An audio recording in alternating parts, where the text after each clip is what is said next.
In front of me is OPPO K10x, and today I would like to show you how you can turn on or off autocorrection.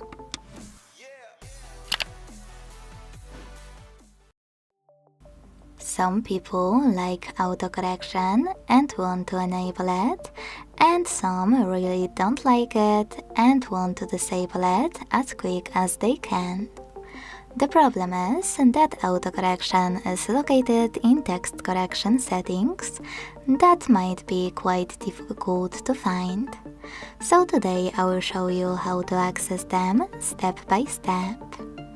Begin by opening settings and scrolling all the way down right away to tap on System and Update. Now select Keyboard and Input Method, Manage Keyboards, and finally Gboard.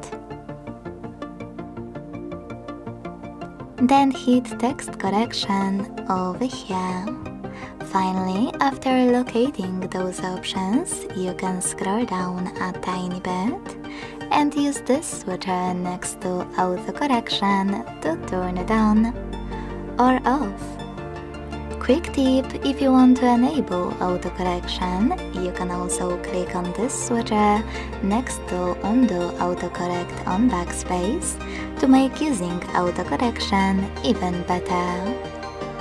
Thanks so much for watching. If you enjoyed this video, leave a like, comment and subscribe. Bye!